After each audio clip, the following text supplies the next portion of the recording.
Miley's coming on set. So ready and action.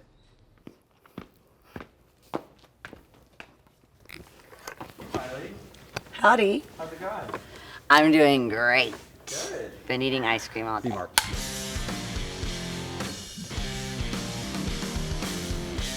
This collaboration between Magnum and myself is all about pleasure and celebrating the different layers of pleasure.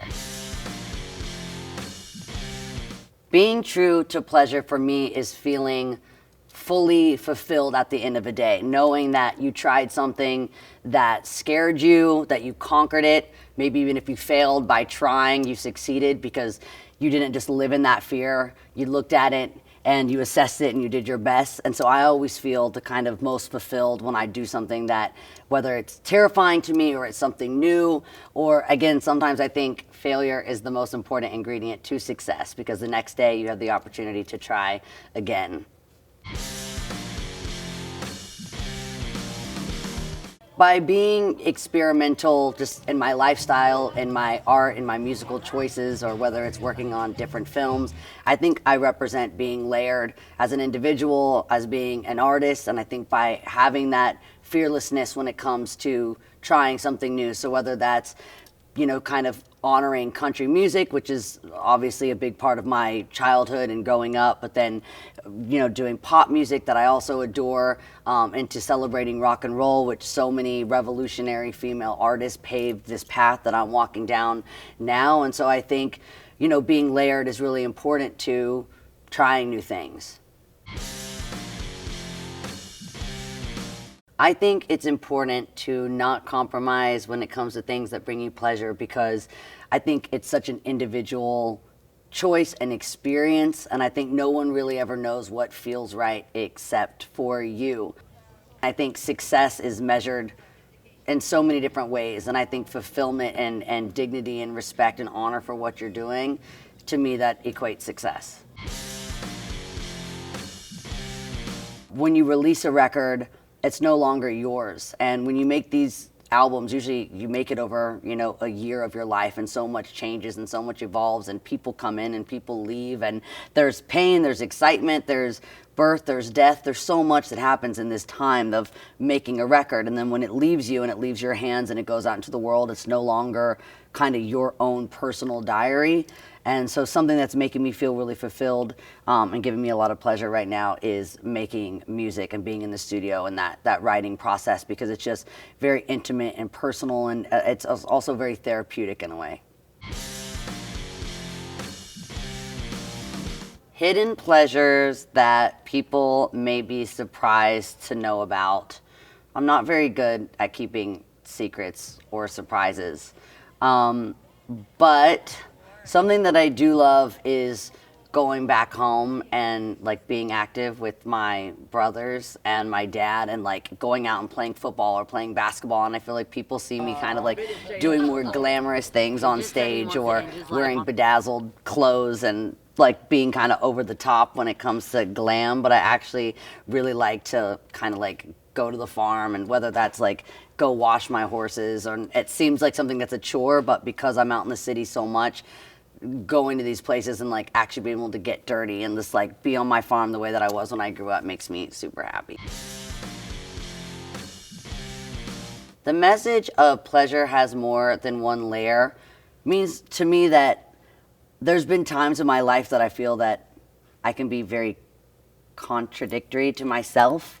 One thing that I feel today can be really opposite from what I'm going to feel tomorrow, and accepting that and not judging myself for it, not judging myself for feeling almost like two separate individuals or however many identities that is, and loving each part of myself for who it really is. So whether that is my side that's, you know, whether it's the music maker, whether it's the actress, whether it's the like storyteller in the songwriting, whether it's just someone that's just being silly with their family at the dinner table, whether that's someone that's still afraid to perform for people but does it anyways. And then the person that's totally confident, and sometimes I'll go on stage and I've done it a million times and it feels that way, and sometimes it feels as terrifying as the first time. And just accepting every part of who I am and that kind of human experience that I'm having, because even things that I've done a million times, sometimes they still feel new, whether that's, being in a room full of people and feeling really shy. Sometimes I feel like I want to be that center of attention. Sometimes I want to hide in the corner, and just knowing that every day is different than my experience to what is happening in my life. Some days I'm stronger, some days I'm weaker, and just really honoring those sides to myself and not judging myself for feeling so many different things, and feeling like so many different versions of myself at times. My message to anyone who feels afraid of being judged, which then stops them from following their dreams or being who they really want to be or being their most authentic version of themselves. Nature is one thing that I don't like to challenge, because you're really never going to win. And so our natural emotions and feelings, that's just something that's a part of being human, is being afraid sometimes of having these like social norms that then start to dictate the way that we express ourselves, and to honor it and to respect it and to really not fight it, and to kind of sit in the fear and get to know the feeling. And I think to ask yourself questions about why you want to make the choices or why you want to express yourself in a certain way, and like understand the authenticity and why it's important to you. And because people will question you, and I think it doesn't matter what your answer is to them, it's what your answer is really to yourself, and you don't really need to explain yourself to anyone on the outside. But I do think having answers to those questions for yourself on the inside just keeps you understanding why this is so valuable to your happiness or to your existence on this earth, your importance, what you're going to bring, and what you're going to leave on this earth too. Like, what kind of mark you're going to make? How are people going to remember you? But I really think that those questions aren't to be answered outside, but I do think they're really important to ask yourself those questions.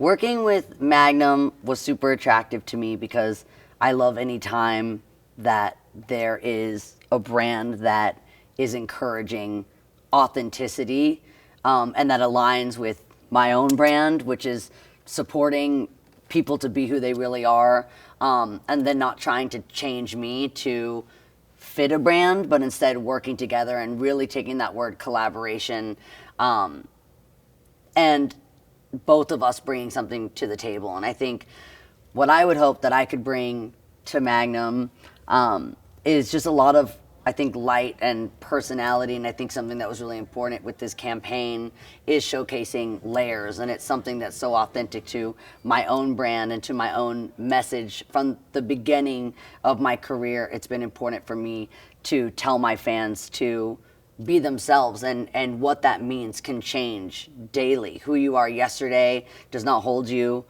to today or to tomorrow. And it's okay if you become that person again. There's been so many times with these there's cycles of my identity, and there are a lot of layers to each of us. We're all really complex. Not to mention, I'm really a kind of a believer in who we are as kind of like this mosaic piece of not only everything that we've experienced until sitting right here, right now, but again, generationally before that, my mother's experience, my grandmother's experience, and how that impacts who we are as individuals now. So I do think being a human, having a human experience is very complex. It is very layered. And then all of us at the same time trying to understand each other, trying to have respect for one another, trying to be compassionate, even though each of our own lifestyles, all of our lives are so unique and so different. And someone you sit next to on a plane, you may have a lot in common with, you may have zero in common with, but still being able to be kind to them and be compassionate to them and understanding their layers and understanding, knowledge is power. We know this. So the more that we know something about someone, not just who they are right now, but what they've been through, who they've been, that all accumulates to making the kind of piece of art that's going to be you, that is you. But I do think it's all these little micro moments that build up to make this one big piece of the person that you are.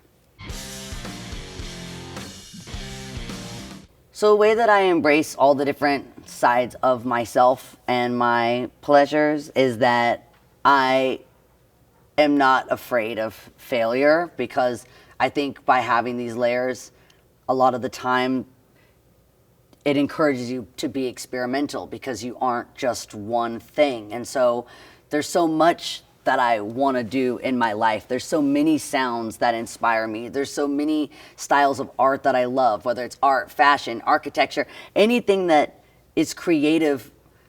I can usually find something that I like about, something, whether it's art or whether it's music, or something I can appreciate in anything that's been made by another person or by nature itself.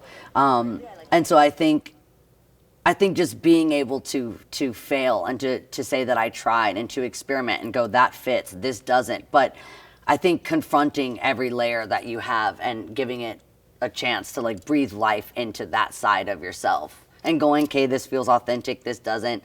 I think that like the kind of experimental experience of being a human never stops. I think until the end of your life, that's kind of what our purpose is to dig inside and find all these different cool textures and colors that we have within ourselves, and to let them come out, and to just kind of know who you really are. I think that's really the main question. I don't know if you ever find out, because I think it just changes so much. My advice to anyone that's afraid of expressing their true pleasures is, I think it's really important to write. Obviously, as a songwriter, I think when you write things down on paper, you give life to it. You can see it, you can visualize it. You can also ask yourself, is this my truth? You can question it.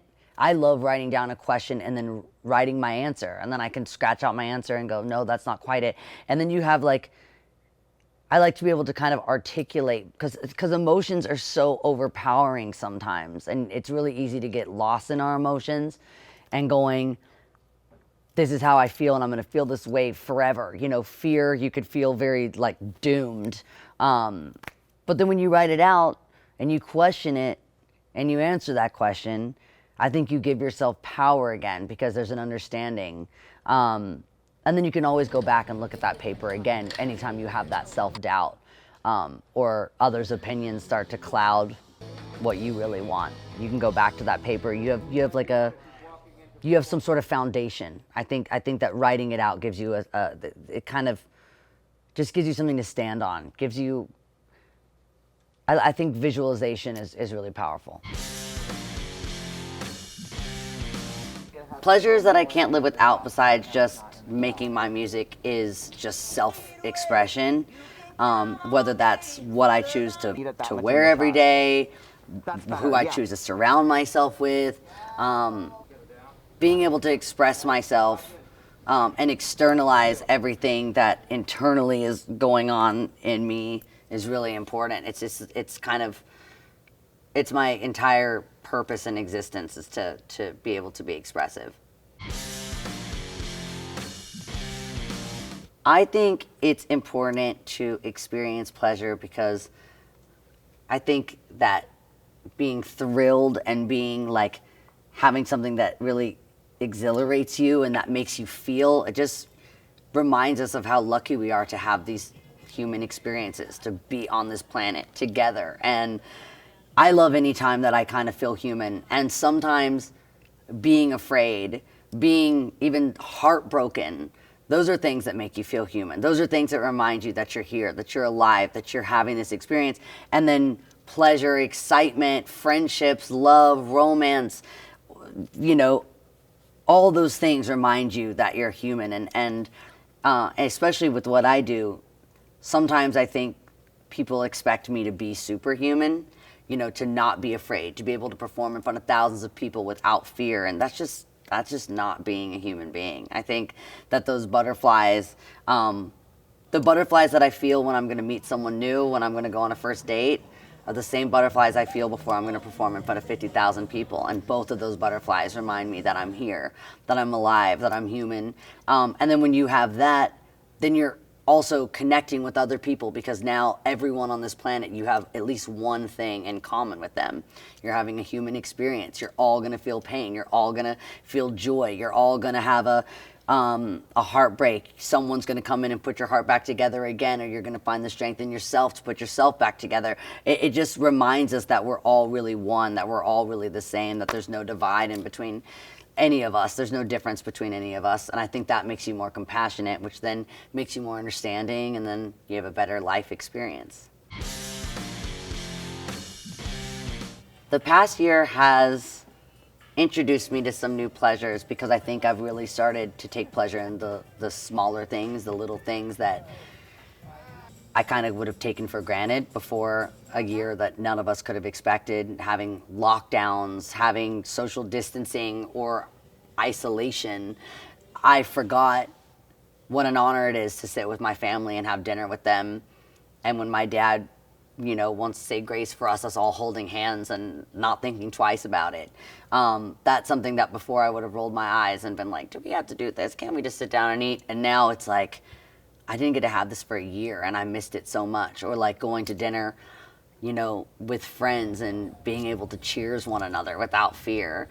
All these little things, being able to walk up to someone that has a cute dog and going up and petting their dog and shaking their hand and saying, thank you for letting me pet your dog, and them not running away. It's like all these little things, opening the door for someone. Also, the littlest thing that I miss the most, being able to smile at somebody and say like, how are you doing? With a big smile on your face, and then them feeling like you care and just connecting. So all these little things that I think I didn't realize that their value that they had in my life, and now being able to connect with people again, it just feels really good. There's a unity in live music. There's a unity for me being able to be a performer and writing a song and then seeing it sung back to me in unison by a crowd.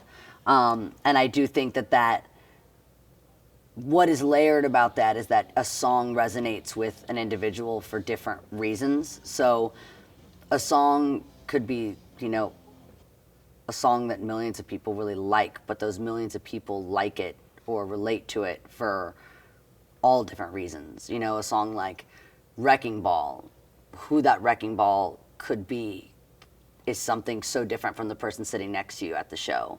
What a song like, or even what I really love is when people tell me, when they heard the song for the first time, what their reaction was. Did you cry? Did you get angry at your ex? Did you feel like a sense of relief because you knew that you weren't alone? Because I felt the same way. I just think music and the experience of a song, whether it's its melody or its sonic or the way that lyrically what it's about, I think that a person resonates to a song for so many different reasons, and that they can be really different from the next person. My most pleasurable record that I've ever made was experimental psychedelic pop rock record called Miley, Cyrus and Her Dead Pets. And that album was obviously dedicated to animals that I had lost in my life, but also, lovers. And it was kind of more of this kind of like a stream of consciousness. There wasn't too much, there wasn't fear, there wasn't anxiety, there wasn't how is this going to be received. There was a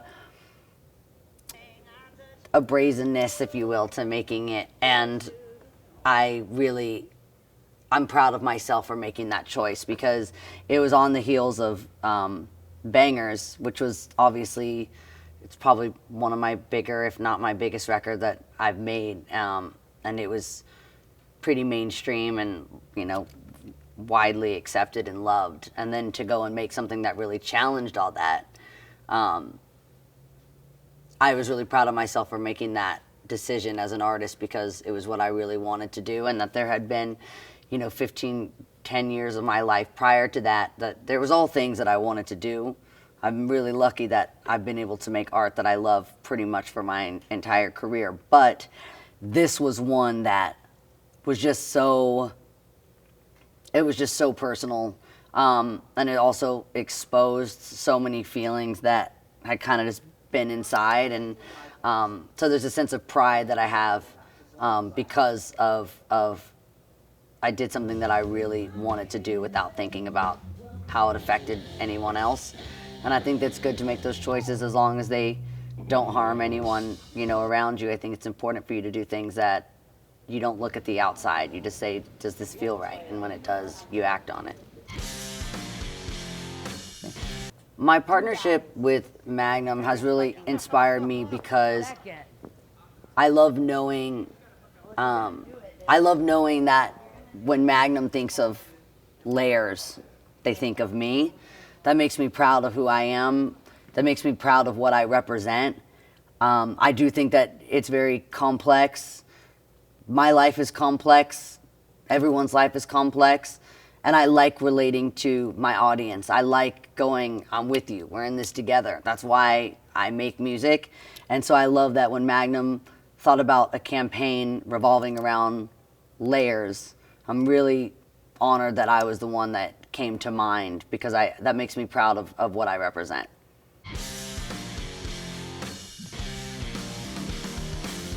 Today I am here to film my Magnum campaign along with my 8D live performance. I really wanted to create a set that showcased my personal layers and how I relate to this Magnum campaign. So I'm doing a song called Hate Me off of Plastic Hearts that I talk a lot about my songs kind of just being journal entries, and I feel like this is a really good example of that. In a way, it was just kind of just something I would have written to myself that I never really planned on sharing.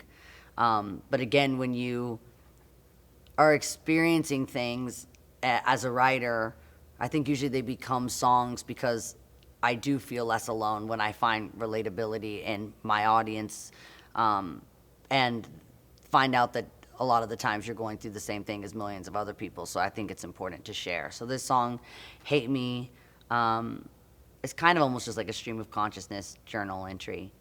Then I am doing Give Me What I Want, and I thought that would be perfect for this campaign because usually what I want is ice cream. And another song that I'm gonna be doing is Midas Touch. Everything I touch turns to gold. And I'm doing a rendition called Miley's Touch. And I have made a version of this song that is, I don't know if it could be, I don't really know what this is. This is just something that kind of me and my band put together of doing something that was just so the opposite of the original song itself. And I felt like it really reflected me. And I feel like what I really love about the set that we put together, even though 2 of the 3 songs are off the same record, they're also really different from one another, and it shows that you can be one thing, whether that's one individual, one human, one record, and that you can showcase all these different sides. And even if they kind of contradict one another, that's still a part of who you are. And I think that there's a lot of like stigma and judgment. I think there's a lot of stigma and judgment around being layered sometimes. I think that people can think that you don't know who you are if you have all these layers, and that one day you let one come out and the other day another one shines. I think a lot of the time there is judgment surrounding that. So just trying to kind of normalize and celebrate being layered.